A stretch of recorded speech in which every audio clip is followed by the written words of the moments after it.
Robert Jordan was a brilliant world builder and storyteller, but many Wheel of Time book fans believe that his greatest strength as an author was his masterful yet subtle foreshadowing. Jordan was so good at subtly weaving clues and hints into the great pattern of his epic story that many of these secrets often go completely unnoticed by first-time readers. This is one of the reasons why the books are so rereadable. While Season 1 of the Wheel of Time TV series on Prime Video has received mixed reactions from book fans, with a very vocal minority going as far as saying that the books and show have nothing in common besides the names, I believe that the TV show has absolutely kept the spirit of Robert Jordan's foreshadowing and has many secrets and hints about the bigger picture and even key clues about the very end of the story deeply embedded into the fabric of its introductory season. Here are 15 major spoiler secrets in Season 1 of the Wheel of Time that I think prove that the writers of this TV show have the full story and especially the very ending of the Wheel of Time series in mind. Welcome to Unraveling the Pattern. I'm Lauren. Please remember to like this video if you like this video, and to subscribe to Unraveling the Pattern for more quality Wheel of Time content. Spoiler warning, this video contains full Wheel of Time book spoilers. I'll be spoiling major plot and story moments, as well as huge twists and reveals, and even character deaths that happen throughout the books and even in the very end of the series. Go and read the books and then come back when you're done. Don't say I didn't warn you. In no particular order, starting with one of the very first scenes, we get this shot of Liandrin Sedai clenching her fist. Did you notice that her Aes Sedai ring subtly changes from red to black in this shot? Now, this could just be the shadows, but I absolutely believe this was intentional. We know that Liandrin is a member of the Black Aja in the books. Based on some of their conversations in the show, I think Moiraine likely already knows Liandrin's true allegiance as well. I particularly like this scene from episode 5, Blood Calls Blood, especially Moraine's jab at Liandrin at the end. One thing she doesn't share, though, is your contempt for men. So I suggest you look for converts elsewhere. Next, in Egwene's Women's Circle initiation scene, many of us caught that Egwene submitting to the current of the river was a metaphor for embracing Saidar, the female half of the true source. There are even river sounds in the background in episode 2 as Moiraine teaches Egwene to touch the source for the first time. You can see the moment when Egwene stops struggling and submits to the river. But this river scene also foreshadows things to come in Nynaeve's future storyline. Nynaeve tells Egwene to be strong and to trust the river before pushing her into it. But one of Nynaeve's greatest weaknesses is her inability to be strong enough to sometimes submit to the current of the pattern. They even went as far as to put a river-like design into the belt that Nynaeve wears throughout the first season. This obviously calls back to her home in the Two Rivers, but it also clearly foreshadows her struggle to submit to the current. Nynaeve's struggle to trust in the rivers of both the pattern and the One Power causes a block that makes it impossible for her to channel without being angry. There are hints of this in later episodes of Season 1, where she mentions that she can no longer listen to the wind. Some think that her near burnout in the finale will cause her to be blocked in a similar way to how she's blocked in the books. Anyway, back to this river scene. This is foreshadowing a scene from Book 7, A Crown of Swords. After her boat is bale-fired by Moghedien from afar, Nynaeve nearly drowns in a river before she finally fully submits to the current of the One Power and embraces Saidar for the first time without being angry, eliminating her block in the process. Rafe Judkins mentioned this in a recent Q&A, as fans in the Dragonmount community have been rewatching the show and getting one answer from him per episode.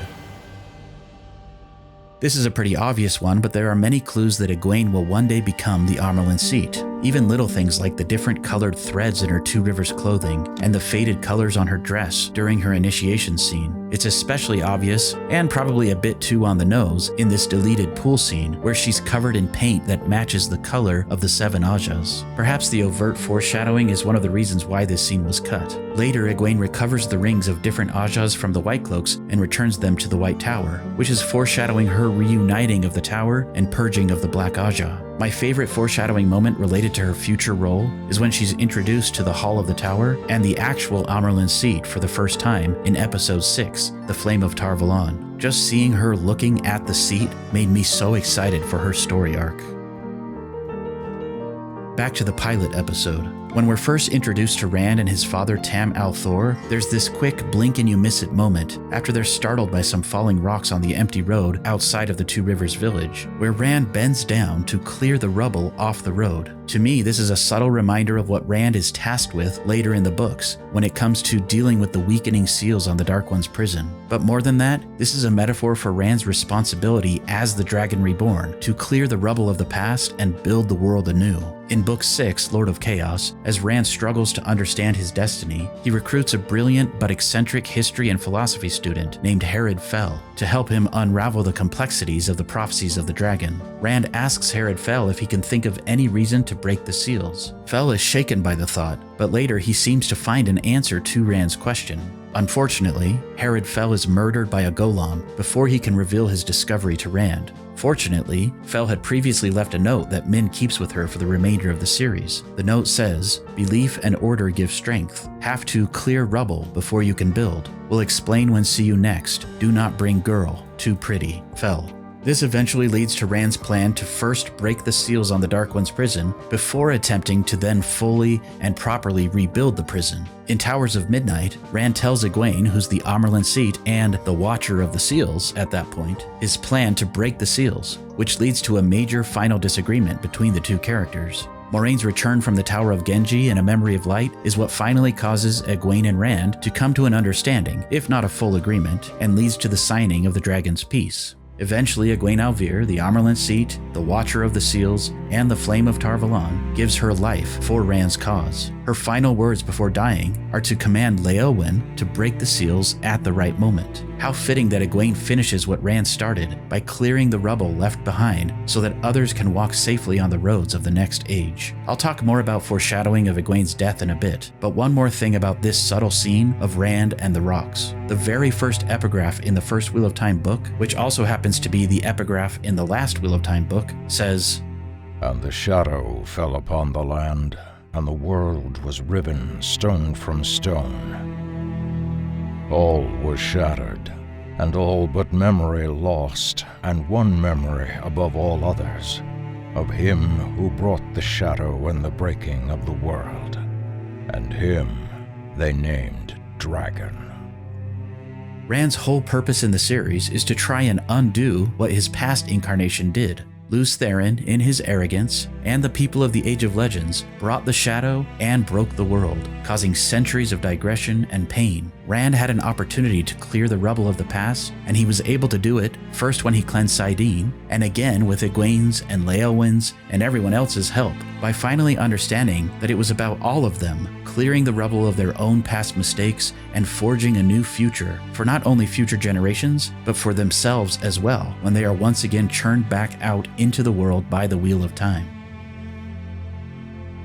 Egwene's death at the end of the series is foreshadowed more than once in Season 1. As Moraine tells the story of King Aemon, Queen Eldrine, and the fall of Manetheren during the Trolloc Wars, they cut to Egwene's face, just as Moraine says, "But Eldrine had drawn more of the One Power than any woman could ever hope to wield, and it burnt her right through, from the inside out." Interestingly, this entire scene is filled with subtle foreshadowing. There was a great thread about this on Twitter from A Random Thread in the Pattern and Just a Blacksmith. I'll leave a link to their discussion in the description, but here are a few subtle hints from this scene that they mentioned. Rand is only shown at the start of this scene, as Moraine talks about King Aemon. We know that Rand will eventually become a king, but as Moraine continues her story about Manetheren, Rand is only in the background for the remainder of the scene, hinting at the fact that he's not actually from Manetheren as the others are. He's raised by the old blood of Manetheren, as the prophecies of the dragon imply, but he's of the ancient blood. The ancient blood, of course, refers to the Aiel. Slight tangent, Rand's heritage is also foreshadowed many times as well throughout this season, including when Tom talks about how red hair is rare except among the Aiel, and later when Loial tells Rand that he's obviously an Aiel from the Two Rivers who thinks he's not Aiel, an oddity that Loial clearly enjoys. But back to the Triple M,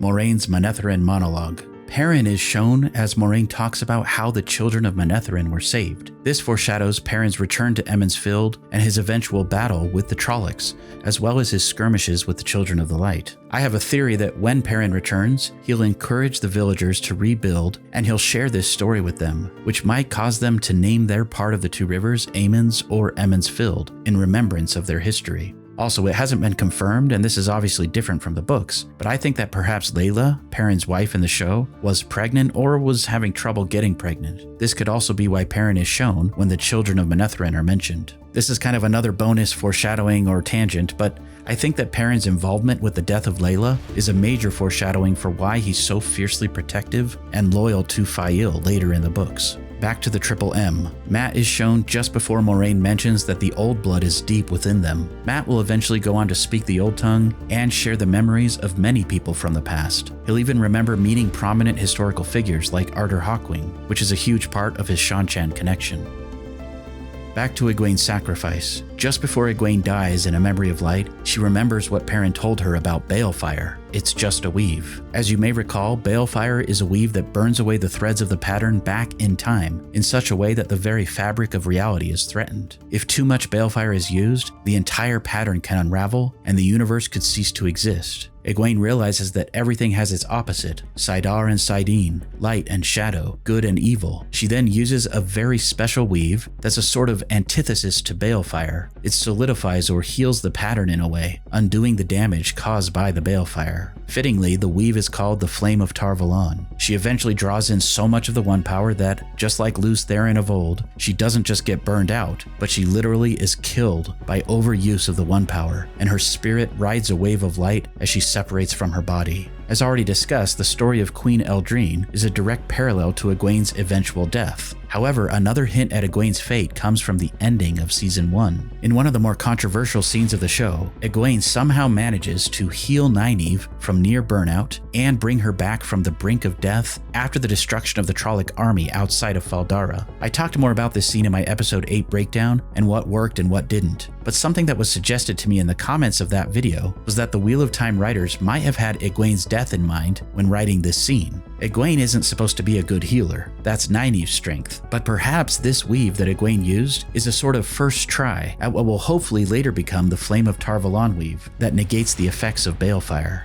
My hope is that in the show, Egwene won't be able to recreate this weave, or to heal anybody in a significant way, just like her book counterpart. But when the time comes in the show to have the last battle on screen, hopefully we'll understand that this scene in the end of Season 1 was meant to foreshadow the events of the last battle and Egwene's death.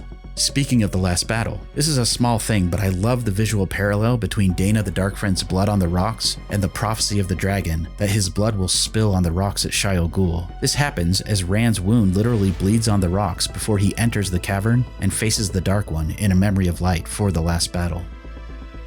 I believe the ending of Season 1 was meant to be a direct parallel to the last battle and the end of the entire series, but just on a much smaller scale. For example, Rand's battle with the Dark One at the end of the series is more of an existential, almost philosophical battle than it is a physical fight. The same is true of his battle against the Man, who's obviously Ishamael at the end of Season 1. Ishamael even tells Rand, "Did no one tell you what you can do about the power inside you? You can remake the world in your image, make it whatever you want it to be."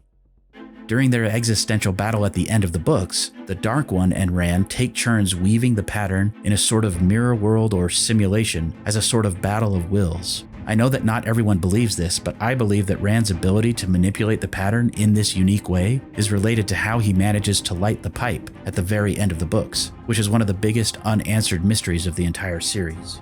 Even subtle things like how the bore is eventually sealed and how Rand eventually re-imprisons the Dark One are clearly thought out in this small-scale version in Episode 8. I've pointed this out before, but look at how the channeling is visualized during these scenes with Rand and Ishamael in the finale. When Ishamael shields Moiraine, his weaves are shown as white. This is in line with what we learn about the male Forsaken in later books. Asmodean and all of the male Forsaken are shielded in a way from the taint on saidin because of a sort of protection that is granted to them by the Dark One. This is why Ishamael's weaves of the One Power are white and aren't overtaken by the black corruption of the taint like Loghain's or Rand's weaves. And yet later in this same scene you can see black threads just below Ishamael's feet that seem to enter into him from the seal there. Rand channels at Ishamael through the Sa'angreal with threads of power that are black and white, which implies that he's channeling tainted saidin. So if Ishamael is protected from the Dark One's corruption, what is this black power that seems to be feeding into him from the seal? We know that the One power cannot break Quendiar or Heartstone, which is what the seals on the Dark One's prison are made of. And yet somehow throughout the books and in the end of Season 1, the seals are weakened, cracked, or broken in some way. This is likely caused by the Dark One's power, which is called the True Power, not to be confused with the True Source or One Power. This is not revealed until around Book 7, A Crown of Swords, when Ishamael returns as Moradin in a new body that was granted to him by the Dark One. We learn that Ishamael's or Moradin's overuse of the True Power is what eventually led to him going partially insane and even thinking that he was the actual Dark One, back when he called himself Beazamon for the last 3,000 years, and before he got his new body. Eventually, the use of the True Power is so addicting that it becomes more and more dangerous to the channeler's body, starting with flecks of black Sa'a in the eyes, and eventually turning into caverns of flame in the eyes and mouth. This is clearly foreshadowed in the show as well.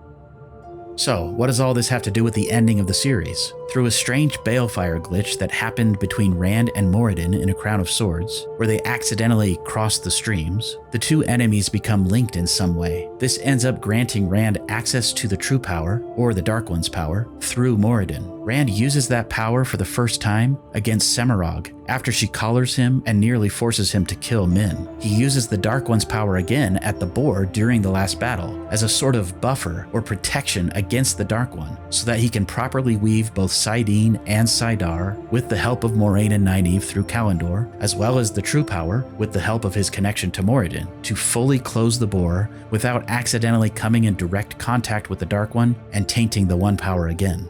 I believe that in this scene in the finale, Ishamael was channeling what little he could of the True Power, the Dark One's power, in this moment, through the weakened Quendiar seal on the ground. And that, combined with the corruption of the taint of Saidin from Rand's blast of the One power, is what cracked the seal at the Eye of the World, and likely fully freed Ishamael. And just like the end of the book series, Moraine was there with Rand in this important moment. The sa'angreal that Rand was using was a direct parallel to Kalendor, which will come later and be used in the final battle. What did I tell you? The show writers definitely seem to have the ending in mind. Pretty cool, right? I was going to do some bonus hints and secrets in this video, but I have a large enough list that I'll just have to do another video. So until then, what do you think of these hints? Did I convince you that maybe the show is more in line with the books than what you previously thought? Thanks for watching, and a special thanks to my supporters on Patreon and YouTube. Until next time, let the dragon ride again on the winds of Prime.